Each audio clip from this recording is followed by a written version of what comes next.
Buenas noches, República Dominicana. En el aire una nueva entrega de Toque Final. Esta noche, como todos los domingos, con muchas informaciones importantes que queremos compartir con ustedes. En primer lugar, queremos expresar nuestras condolencias al ex miembro titular de la Junta Central Electoral, Eddie Olivares, por el fallecimiento de su madre, que fue sepultada en el día de hoy. Había fallecido pues el pasado sábado la madre de Eddie Olivares, que es doña Luz Mireya Ortega, doña Nereida le decían, a Luz Mireya Ortega, la madre de Eddie Olivares, que falleció pues este fin de semana y fue sepultada en el día de hoy. Tanto a él como a sus hermanos, a toda la familia, nuestra solidaridad. Odelis Olivares Ortega es diputada de Ultramar, hermana de Eddie, era hija también de doña Luz Mireya Ortega.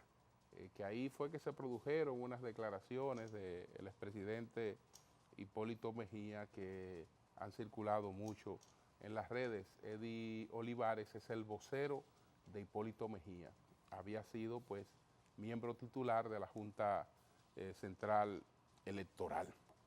Por otra parte, pues evoluciona de manera positiva la salud de Henry Mejía Oviedo, miembro actual de la Junta Central Electoral. Queremos leer un comunicado que publicaron sus médicos y sus familiares en el día de hoy y que nos los recibimos aquí a través de Luisín Mejía, su hermano. El paciente Henry Mejía Oviedo, que sufrió un evento isquémico cerebral hace una semana, continúa presentando mejoría en su estado neurológico y consolida favorablemente la fase de menor riesgo. Aún persisten trastornos del lenguaje y déficits del hemisferio derecho. Logra incorporarse y desplazarse pequeñas distancias con asistencia, así como alimentarse por vía oral sin dificultad. Si no se presentan complicaciones, entramos en la etapa subaguda, donde se iniciará la fisioterapia multifuncional intensiva, muy probablemente en un centro clínico fuera del país. Su evolución ha sido inhabitualmente satisfactoria. Entonces esto lo firma el doctor Cabrera, que es su médico neurólogo, y el doctor Puello, que es el médico de la familia. Y entonces Luisín Mejía agrega un dato adicional, lo que él dice, una cuña adicional que ocurrió ayer tarde. Él mismo se suministró su alimento y asintió le compraran su favorito helado de chocolate. Así es que esa es la situación de Henry Mejía. Es evidente que independientemente de que hay una recuperación inhabitual, como lo destaca su neurólogo, es un asunto de tiempo y es evidente que Henry entonces tendrá que entrar en una etapa de reposo para poder recuperar su salud.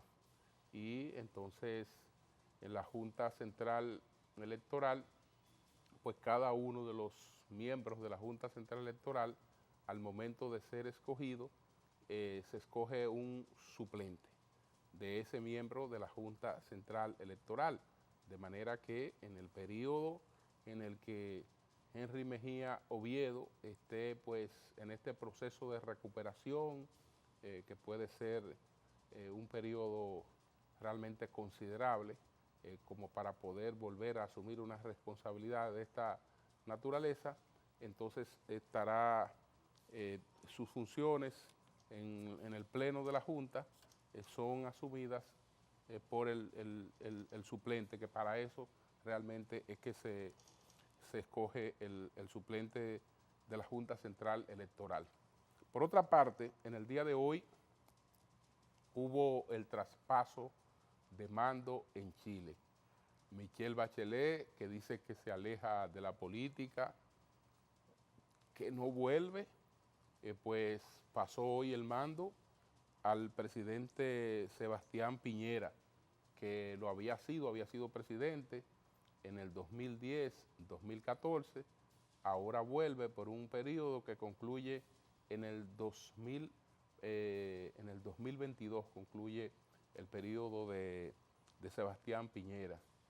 Bachelet, que este también era su segundo periodo en el gobierno, pues enfrentó una situación muy difícil que tuvo a punto de hacerla saltar del poder, que fue el escándalo que se dio con una situación que involucraba a su hijo, una situación de tráfico de influencia.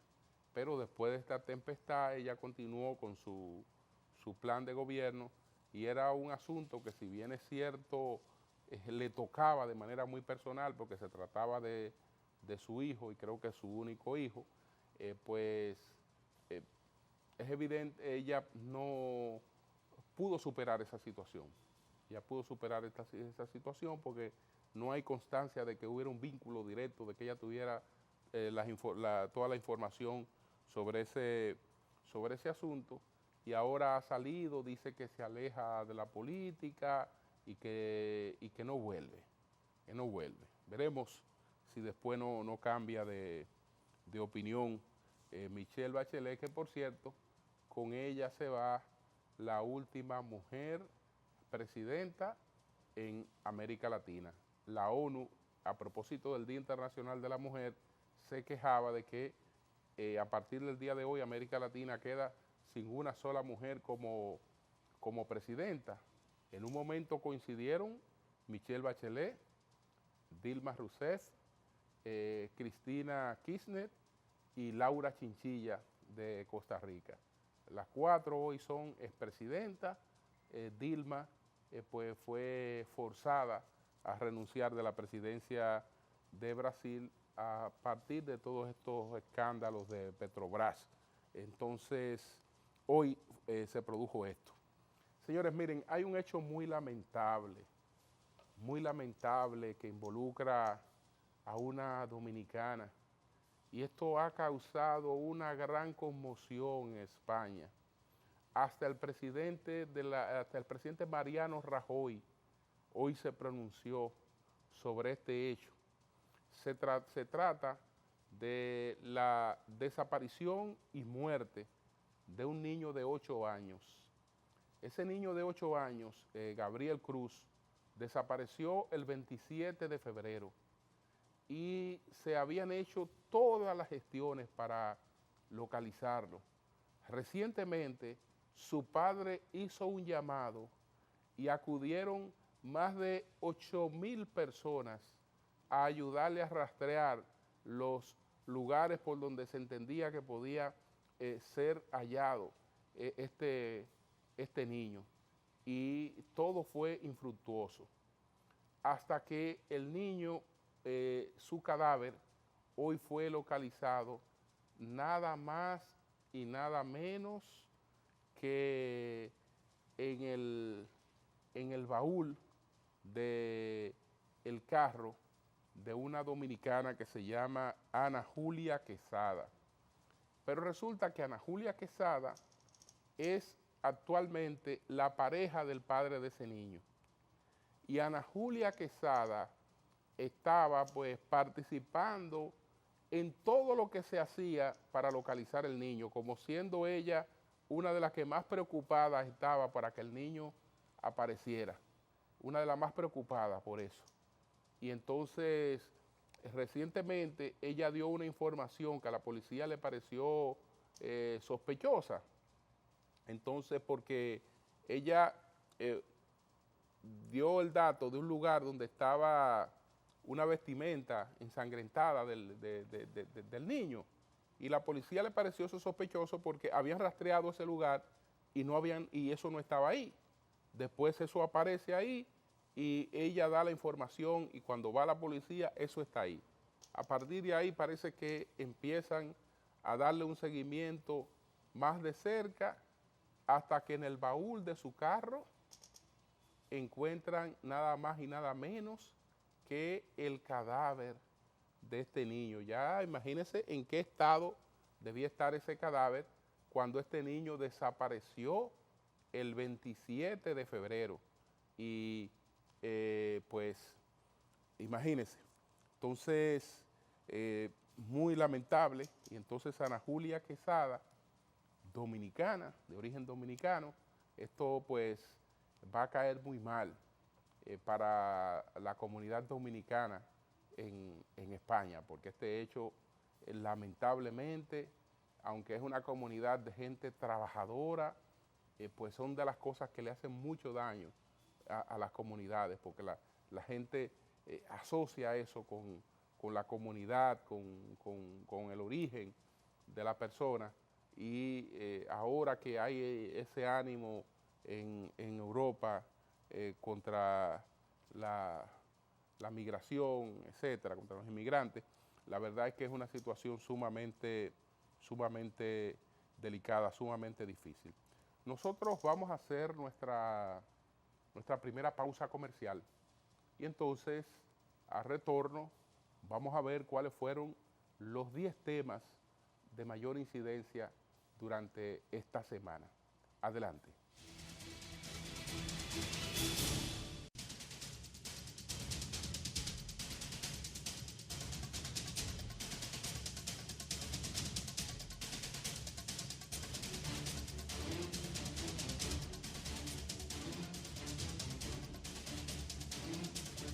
Trato 2 temas breves antes de las 10 principales. Otra información importante es que hay un abogado que se llama Fredermido Ferrera Díaz, que ha presentado un recurso para la declaratoria de inconstitucionalidad del párrafo transitorio que impide al presidente actual la reelección por haber pues agotado un periodo anterior, que todos sabemos que hay un debate sobre esa situación. Pero ¿qué está buscando, qué puede estar buscando este recurso de Fredermido Ferrera Díaz? ¿Cuál es la calidad de Fredermido Ferrera Díaz para él interponer este recurso? ¿En qué le perjudica? Es decir, ¿qué es lo que le da calidad a él para hacer ese reclamo si no es el que está recibiendo el perjuicio directo de esta cuestión? Porque esto bien pudiera ser de parte de quienes estuvieran interesados en postular al presidente actual o el propio presidente actual, que adoptaran esta iniciativa. Entonces esto puede estar buscando varias cosas. Una de ellas es involucrar de manera temprana al Tribunal Constitucional en este asunto y obligar al Tribunal Constitucional temprano a definir este asunto. A mí me parece que la suerte del recurso de este señor, de Fredermido Ferrera Díaz, será la inadmisibilidad y que el Tribunal Constitucional no tiene razón para entrar en el fondo con un recurso que ha sido interpuesto por una persona que no tiene calidad para interponer ese recurso. Una tercera situación es que esto pudiera ser por parte de quienes están interesados en que de manera temprana haya pues una claridad con relación a este tema y ya sacar este tema del debate. Es decir, decidido por el Tribunal Constitucional en el sentido de que considerara que esto no es inconstitucional, entonces ya ahí mismo muere el debate, porque si en el futuro alguien interpusiera un recurso similar, si este fuera conocido en el fondo, entonces no podría el tribunal volver sobre lo mismo, sino que ya la decisión inicial tomaría un carácter casi jurisprudencial. Esto hay que verlo con un granito de sal, porque ¿de dónde sale esta persona y por qué hace esto? ¿Por qué hace esto? Entonces, por otra parte, hay una información que vamos a compartir con ustedes del Banco de Reserva que estuvo en la ITV de Berlín. El Banco de Reservas reconoció la importancia que representa el turismo para la República Dominicana y las oportunidades de negocio que existen en ese sector, por lo que mantiene su enfoque en el otorgamiento de créditos, asesoría y apoyo técnico para la ejecución de proyectos que amplíen y diversifiquen la oferta turística del país e impacten positivamente la inversión directa en la nación. La afirmación la hizo el subadministrador de negocios de la institución financiera, William Reed Ortiz, al explicar que ante las demandas de un turismo de nueva generación que cada vez exige más variación, personalización y tecnología, se requiere el replanteo del modelo de negocios tradicional. Adaptarse a este nuevo entorno requiere de alianzas estratégicas, de colaboración e intercambio de experiencias entre cada uno de los participantes de esta industria, manifestó en un cóctel con empresarios e inversionistas de distintas áreas turísticas en la 50ª edición de la Feria ITV Berlín. El Ejecutivo Bancario expresó que ese cónclave internacional ofrece la oportunidad idónea para mercadear propuestas con inversionistas y visitantes en general. El mercado alemán es nuestro principal emisor de turistas europeos. De acuerdo con los datos del Ministerio de Turismo, los alemanes prefieren a la República Dominicana como su destino de larga distancia, aportando en el año 2017 la cantidad de 265.709 visitantes. Bueno, pues nuestras felicitaciones al Banco de Reservas de la República Dominicana por esta visión de apoyar uno de los elementos más importantes que tiene la economía dominicana para continuar su expansión, para continuar su crecimiento. Ahora sí, señores, vamos a ver cuáles fueron los 10 temas que mayor incidencia pues alcanzaron en el debate esta semana.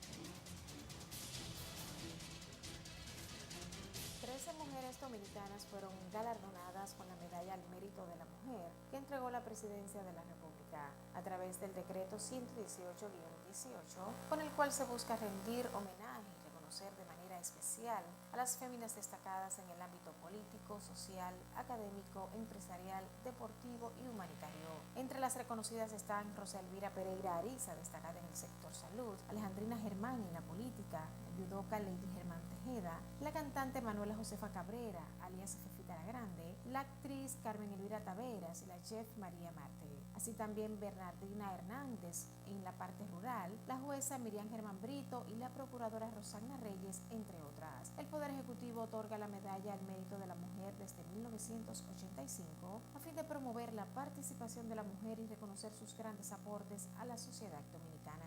Asimismo, la Comisión Permanente de Equidad de Género de la Cámara de Diputados realizó un paro cívico de labores. El paro fue encabezado por el presidente del organismo legislativo, Rubén Maldonado, y se realizó en la explanada frontal del Palacio del Congreso Nacional, donde diputadas y empleadas del organismo paralizaron sus labores por espacio de 10 minutos. De igual forma, otras instituciones realizaron actividades para conmemorar el Día Internacional de la Mujer y a nivel mundial se produjeron marchas para celebrar este día.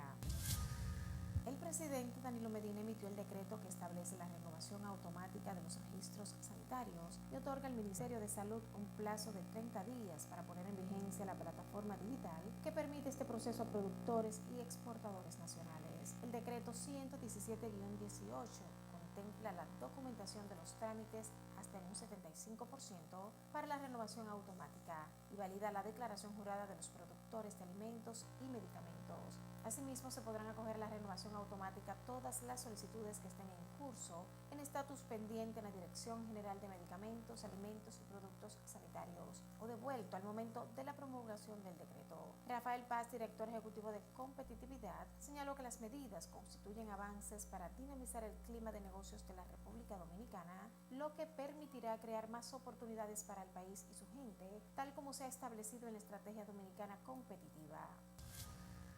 Con la oposición de los legisladores del Partido Revolucionario Moderno, la Cámara de Diputados dio a conocer a los integrantes de la Comisión Especial que estudiará los proyectos de ley de partidos y agrupaciones políticas. La comisión estará presidida por el diputado Henry Merán y la completan los legisladores Gustavo Sánchez, Miriam Cabral, Radamés Camacho, Plutarco Pérez, Dilepcio Núñez, Hamlet Sánchez Melo y Adalgisa Pujols, todos del Partido de la Liberación Dominicana. Mientras que por el PRM estarán los diputados Alfredo Pacheco y Víctor de Asa, además Radamés González del PRD, Máximo Castro Silverio del PRCC y Fidel Santana del Frente Amplio. Mientras que el Senado envió los proyectos a una comisión especial y la misma la integrarán Aristides Victoria Yep, quien la presidirá otra vez junto a Rubén Darío Cruz, Santiago Zorrilla, Félix Vázquez, Rafael Calderón, Charly Mariotti, José Rafael Vargas, Julio César Valentín y José Jacín. Por otra parte, los partidos de oposición sostuvieron una reunión con Araceli Azuara, representante de la Organización de Estados Americanos en el país, a quien reafirmaron su convicción de lograr la gobernabilidad y la estabilidad social y política en el país. El gobierno de la República Dominicana, en fuerte alianza público-privada, está firmemente comprometido a mantener el crecimiento económico sostenible que se registra hoy, para lo cual existe un buen clima de negocios, oportunidades ventajosas para la inversión extranjera, afirmó el ministro de Industria, Comercio y MIPYMES, Nelson Toca Simó. Hablando ante el segundo Foro Iberoamérica Empresarial que sesionó en Madrid, España, el titular del Ministerio de Industria, Comercio y MIPYMES informó que según el estudio de inversión extranjera directa del año 2017 de la Comisión Económica para América Latina y el Caribe, CEPAL, la República Dominicana es el principal receptor de inversión extranjera en la región del Caribe, captando el 49% del total de los montos de inversiones que ingresaron a la región en el último año y ocupando además la posición número 8 como receptor de inversiones en toda América Latina y el Caribe y cuarta posición a nivel de crecimiento interanual de los flujos de inversiones. Toca Simó agregó que con respecto a la inflación, el país presenta una de las mayores estabilidades de precios del mundo, ubicándose en la posición número 1, con la inflación más baja de 137 economías analizadas en el índice de competitividad global del Foro Económico Mundial, correspondiente al 2017-2018.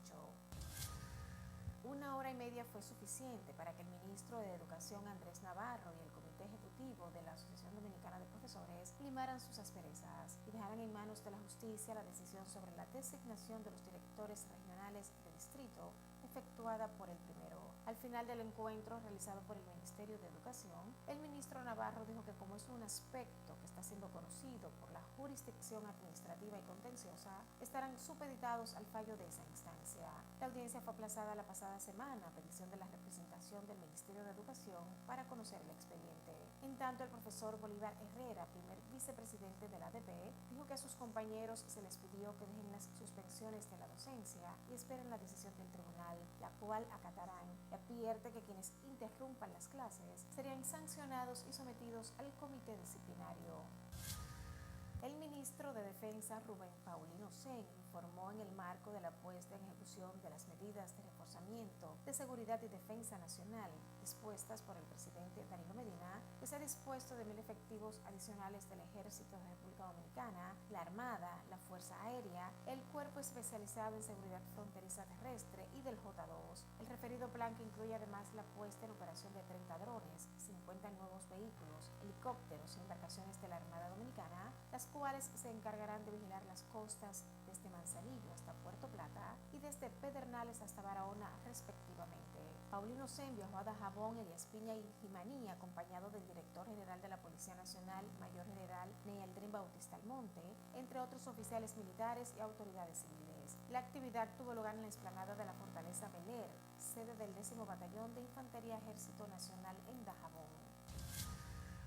Un equipo técnico de la Superintendencia de Seguros intervino en la Comercial de Seguros, alegando una presunta violación a las disposiciones de la Ley 146-02 de Seguros y Finanzas. La superintendencia argumentó que clausuró las operaciones de la comercial de seguros por alegados problemas de irregularidad en su capitalización, pero el abogado de la empresa, Amadeo Peralta, alega que se debió a una supuesta extorsión que le solicitó dicha entidad estatal por $500,000 para capitalizar la empresa, pero que al los directivos negarse decidieron intervenirlos. Peralta indicó que someterá ante la Procuraduría Especializada en la Persecución de la Corrupción pruebas documentales sobre la presunta extorsión de la que asegura fueron víctimas los principales accionistas de la compañía, aunque se negó a revelar los nombres de los involucrados.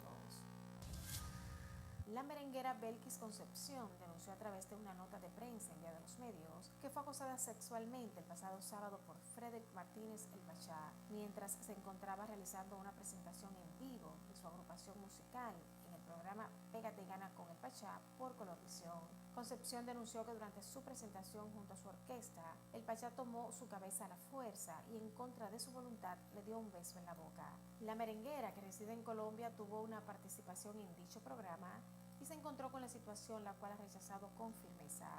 Según explicó, su intención es enviarle un mensaje al Pachá para que no vuelva a accionar de esa manera con ninguna otra mujer.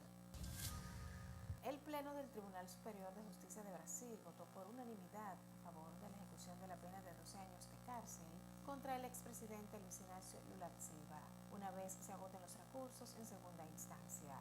Los 5 magistrados de la Corte rechazaron el habeas corpus preventivo presentado por la defensa de Lula para evitar su prisión una vez se ha analizado el recurso presentado el pasado 20 de febrero. Lula fue condenado por recibir 2.25 millones de reales, unos $700,000, en concepto de sobornos por parte de la constructora OAS, los cuales se habrían materializado en la reserva en forma de un apartamento triplex en el balneario de Guarujá. El exmandatario, quien quiere ser candidato para los comicios presidenciales de octubre, ha reiterado su inocencia y se ha declarado víctima de una persecución política y judicial para impedir su carrera electoral.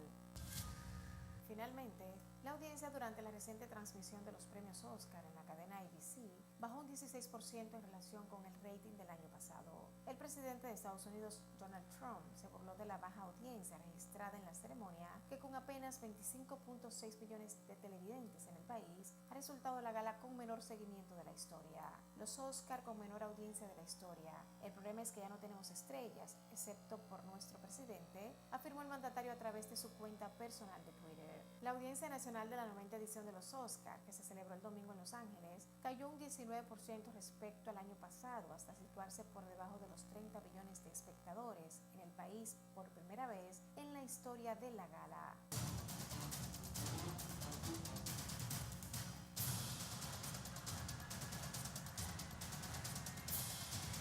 Bueno, decir que el Pachá, en su programa de ayer, el Pachá, pidió perdón a Belkis Concepción, admite que se extralimitó, que cometió un grave error, que esto ofendía a Belkis, que esto ofendía a la mujer dominicana y habló de no volver a repetir una cosa como esta. Y Belkis, por su parte, ha presentado pues una querella ante el Ministerio Público para este asunto. Otro tema que desató un avispero en el país fue el de la embajadora de Estados Unidos, la que está pues designada como nueva embajadora de Estados Unidos, que en una entrevista en el Congreso para su ratificación, ante una pregunta muy dirigida de un senador que le habló sobre la sentencia y los supuestos despojos de nacionalidad en la República Dominicana, ella, la señora Robin Bersin, se ha comprometido a luchar contra eso. He dicho que hay que esperar a esta señora y ver en verdad cuál va a ser su lineamiento, porque en este caso ella lo que hizo fue responder a una pregunta dirigida y se comprometió a hacer lo que ha hecho en su tradición. La Embajada de Estados Unidos en la República Dominicana ha dicho, hay unas declaraciones que se publican en el día de hoy que dice que la Embajada de Estados Unidos en la República Dominicana manifestó que la postura de la nominada embajadora de Estados Unidos, Robin Bernstein, de que trabajará por los derechos de los haitianos afectados por la sentencia 168-13, es coherente con la política de esa nación en defensa de los derechos humanos.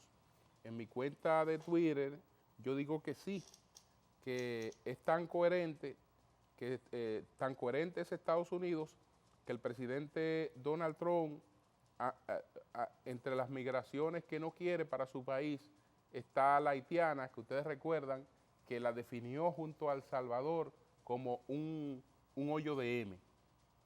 Y resulta que la República Dominicana ha hecho en esa materia lo que ningún otro país ha hecho, es decir, en reconocimiento de derechos a personas que están en situación de ilegalidad en su territorio. Los que hablan de personas afectadas por la sentencia 168-13, pues están hablando una inconsistencia. Y lamentablemente también hay comunicadores dominicanos que repiten eso.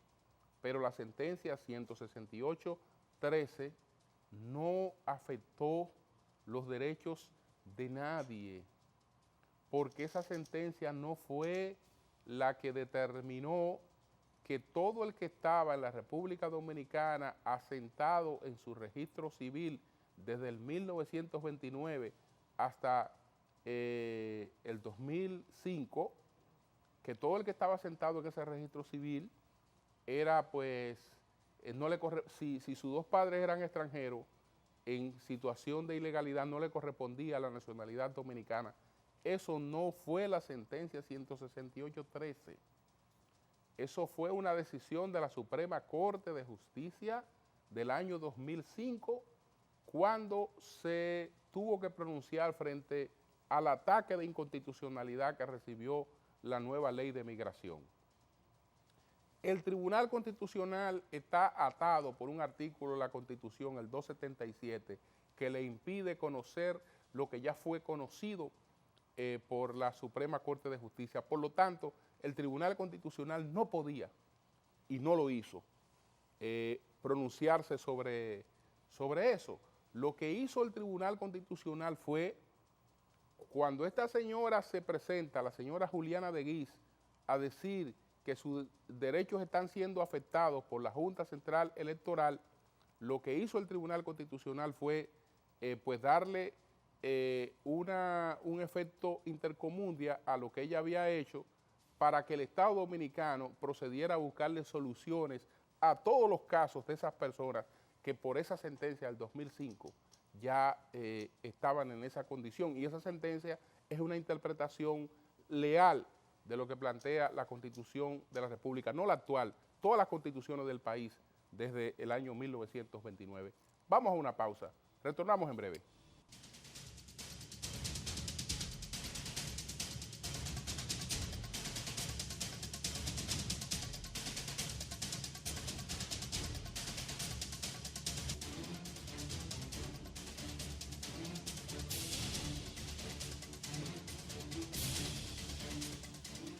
Bastante entretención que ha tenido, digamos, el chisme político con el intercambio de Twitter, ¿no?, y de ataques entre Franklin Almeida y Roberto Rodríguez Marchena. Pero yo quiero apartarme un poco de eso, por el poco tiempo que tengo, es decir, irme al fondo del asunto y sobre eso expresar una preocupación, porque estoy observando que se está polarizando un debate que al mediano plazo y a la larga no es un debate que resulte conveniente para nadie.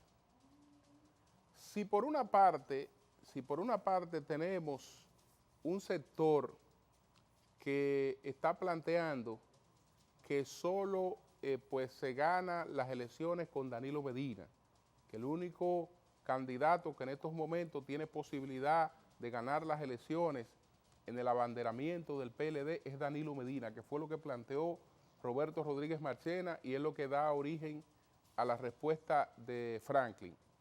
Y por otra parte tenemos a un sector que plantea que si no es Leonel, pues que entre el mar. Es decir, que Leonel sobre lo que sea. Que el candidato tiene que ser Leonel Fernández o lo que sea. Si el debate, entonces se polariza, se produce una polarización entre estos dos polos. Por una parte, el callejón sin salida, es decir, Danilo, es lo único que gana, es el único que gana. Por otra parte, Leonel, Horacio o que entre el mar. Si esa es la característica que va a tomar el debate, va a ocurrir entonces que una cantidad de aspirantes presidenciales que tiene el PLD con excelentes condiciones, entre ellos con excelentes condiciones, esos aspirantes presidenciales podrán hacer el mayor esfuerzo que hagan, pero en ese ambiente no hay quien pues levante las alas.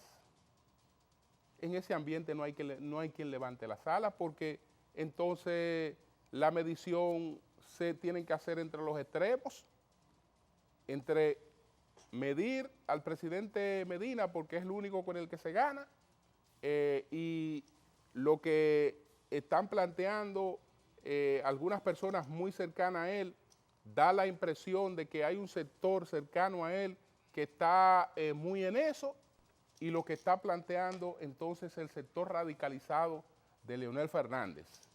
Entonces, mientras eso sea así, bueno, esas son las dos únicas cosas que puntean. Todo lo demás pasa hacia una indiferencia del electorado, de la gente, de la opinión pública y de todo el mundo. ¿Ustedes creen que eso resulta beneficioso para un partido? Porque estamos hablando de dos cosas. Estamos hablando de un candidato que tiene un impedimento constitucional. Y estamos hablando de un candidato que no tiene impedimento constitucional, pero que tiene que pensar muy bien. Tiene que pensar muy bien la posibilidad de presentar una nueva candidatura. Y su partido también. Y luego, si es él, pues amén. Pero serían cosas que tiene que ponderarse muy bien. Entonces, si en definitiva resulta que uno no puede ir porque tiene un impedimento constitucional y el otro puede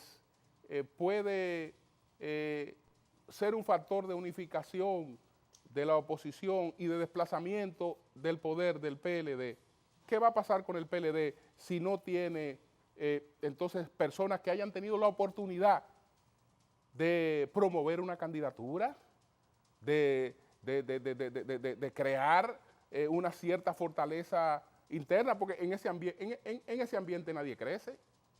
En esa cuestión, nadie crece. Cualquier encuesta que se haga, no hay candidato de eso que pueda crecer. ¿Por qué? Porque todo está polarizado. Entonces, esto, ojalá que bajen las aguas, las cosas se tranquilicen y en definitiva ese partido pueda, con la madurez que siempre le ha caracterizado, buscar la mejor salida para esto. Pero eso que se está haciendo de parte y parte, a mí me parece absurdo. Me parece absurdo porque las cosas no pueden ser extremas. Una candidatura no puede ser obligado porque, bueno, esto es y amén. No, espera un momentito, vamos a ver cuáles son las condiciones. El país no es solamente de ese partido. El país usted tiene que medir las reacciones de la sociedad, las reacciones de la gente, qué está reclamando, qué es lo que se está pidiendo, porque a nadie lo escogen por haber hecho muchas cosas buenas. No. Eso es importante para avalar y presentar a la persona, pero lo primero que tiene que generar una candidatura, conocida o no, es esperanza. No importa que un candidato no sea muy conocido, no importa que ese candidato tenga una puntuación inicial que no sea muy alta, si es un generador de esperanza, ya con un partido fuerte y un partido unido en torno a la candidata o al candidato, ya otra cosa, otro gallo canta. Pero bueno, me voy a las 3 preguntas, porque a propósito del Día Internacional de la Mujer, vuelve el debate de si todavía en la República Dominicana hay inequidad de género en cuanto al tratamiento laboral que se da a la mujer y en cuanto al tratamiento laboral que se da a los hombres. Personalmente pienso que no, y lo he reiterado. Tenemos la desgracia de los feminicidios, que yo creo que es nuestra gran urgencia por esa cultura machista, pero en otros aspectos hemos avanzado bastante. Pero bueno, vamos a ver la opinión de Janet Camilo, que sabemos que no solo es la ministra de la Mujer, sino que ha sido una activista toda su vida en favor de los derechos de la mujer, a ver qué piensa sobre estas preguntas que le ha formulado nuestro equipo.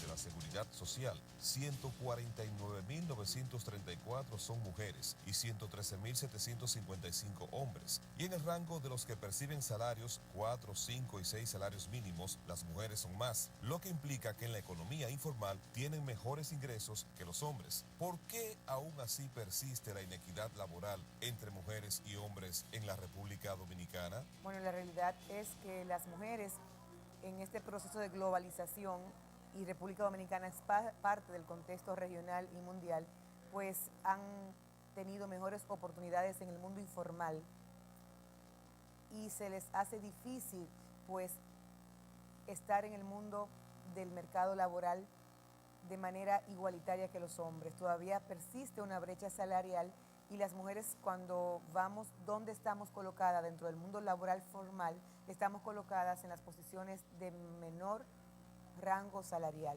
Entonces, esto es un tema que tenemos que seguir fortaleciendo las leyes que dan pues la norma del marco laboral de nuestro país, en la parte también de hacia dónde estamos dirigiendo a las mujeres que salen de los colegios a estudiar en las universidades, cuáles son las profesiones que tienen más demanda en República Dominicana. Es un tema que tenemos que hacernos basado en el análisis del mercado laboral dominicano, para también poder dirigir y ayudar a que nuestras estudiantes que salen de los colegios y de las escuelas públicas ya graduadas de bachillerato puedan entonces ingresar en las universidades en profesiones que tengan mayor capacidad de insertarse o mayor demanda dentro del mercado laboral. En los escaños del Congreso, la titularidad de las alcaldías y el gabinete, se percibe una gran desproporción entre la participación de las mujeres. ¿Cómo puede superarse esa situación? ¿Y en qué medida pueden las mujeres aportar una labor más eficiente, pulcra y solidaria?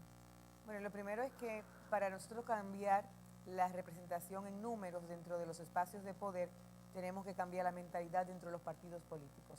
O sea, es fundamental que el liderazgo de los partidos políticos sigan afianzando su compromiso con la lucha por la participación en igualdad de condiciones entre hombres y mujeres en el mundo de la política. Nuestro Estado está basado en un sistema de partidos políticos.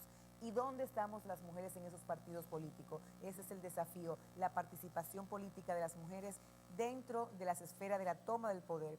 Y la realidad es que en este último proceso, frente a una ley de partidos, que es una iniciativa nueva, y a la reforma de la ley electoral, nos hemos dado cuenta que hay una resistencia de los hombres, de los partidos políticos, de las cúpulas del liderazgo, en afianzar el camino a la igualdad, ejecutando lo que la Constitución de la República nos manda, que es la paridad. Entonces, de un 33%, que es una cuota de participación para los escaños que son diputados, diputadas, regidoras y regidores, pues tenemos que pasar a una paridad, donde no haya más de ningún género que otro. Pues lo que se ha planteado hasta ahora El único partido que ha planteado la paridad es el PRD y el PLD ha hablado de un 40-60. Lo cierto es que la voluntad política es definitivamente una herramienta necesaria para esa transformación desde los partidos políticos, y a los partidos políticos es que tenemos que hacer el trabajo de incidencia para que puedan seguir fortaleciendo con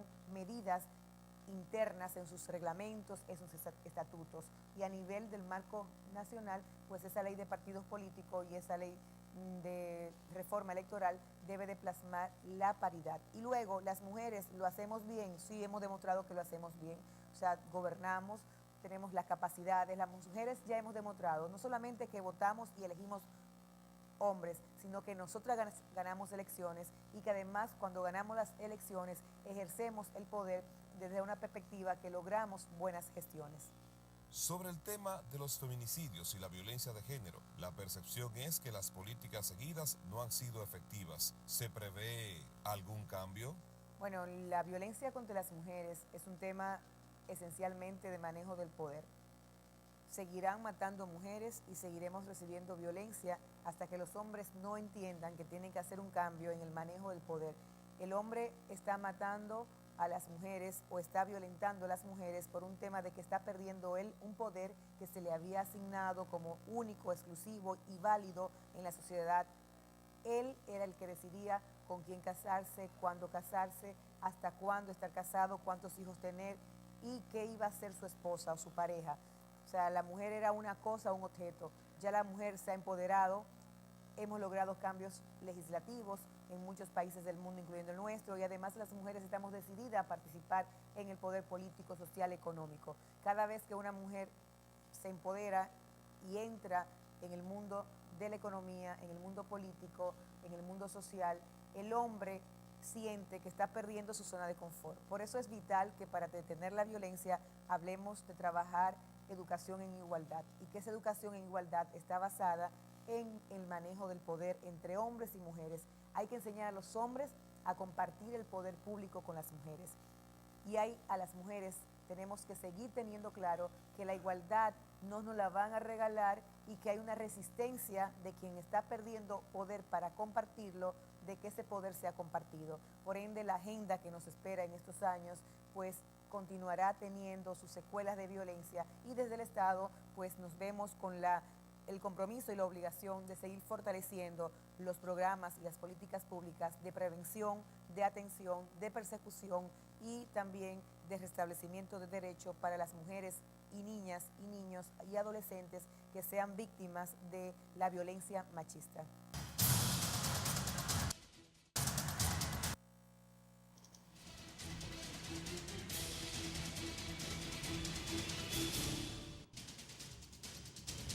Aclarar a la ministra Yanet Camilo que los datos que se refirieron en la pregunta corresponden a la economía formal. Esos son datos de los salarios cotizables de la Seguridad Social.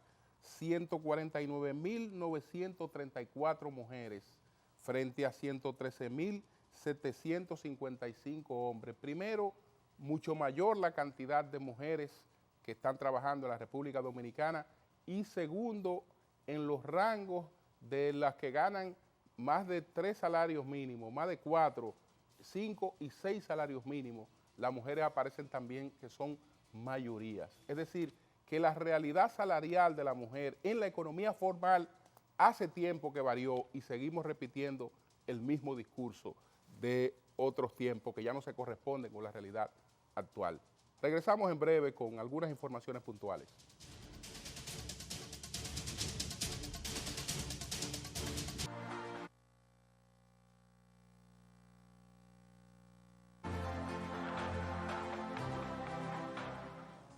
El Senado conformó en la sesión del miércoles una comisión especial para el estudio y ponderación de los proyectos de leyes de partidos y agrupaciones políticas y ley orgánica del régimen electoral.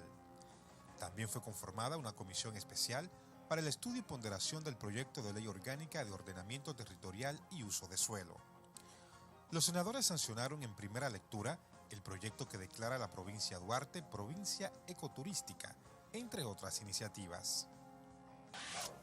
Estudiantes de la provincia San Pedro de Macorís visitaron el Senado de la República en el marco del programa de visitas guiadas que desarrolla la institución.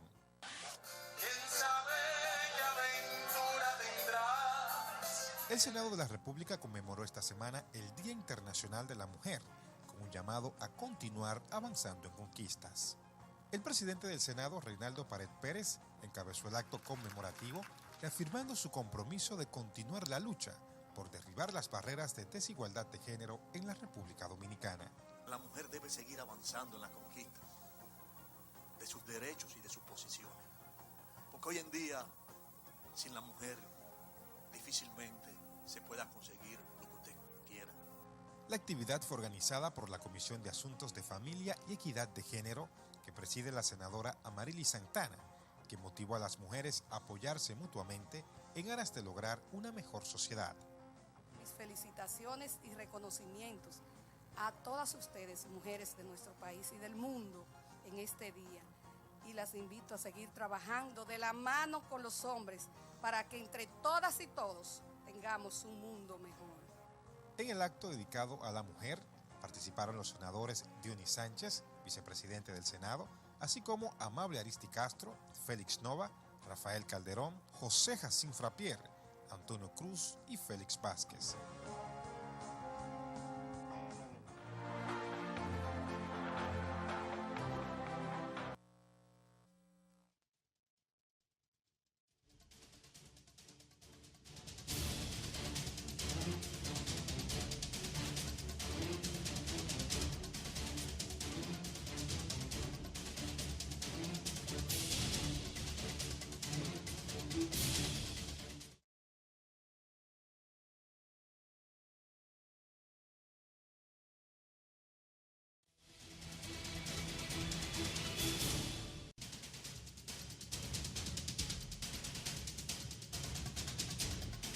Bien, señor, con esta información nos despedimos porque el tiempo se nos terminó.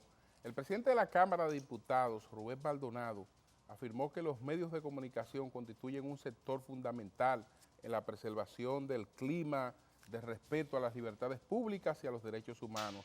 Maldonado hizo la afirmación al dejar inaugurado el seminario taller Poder Legislativo y Medios de Comunicación, organizado por la Cámara de Diputados con el objetivo de aportar al conocimiento a los periodistas sobre la cobertura de prensa en las instituciones de representación, analizar el impacto de los medios de comunicación en el desenvolvimiento democrático de las cámaras legislativas. Desde que asumimos la presidencia de la Cámara de Diputados, nuestro objetivo ha sido poner a la institución en contacto con los diferentes sectores de la sociedad y en este aspecto los medios de comunicación juegan un papel fundamental, sostuvo Maldonado. El funcionario indicó que el Congreso Nacional es la única instancia del Estado que realiza sus labores esenciales junto a los medios de comunicación, ya que los periodistas tienen libre acceso al hemiciclo donde se discuten y se deciden las leyes. Con esta información, señores, nos despedimos hasta el próximo domingo, si Dios lo permite. Gracias a todos.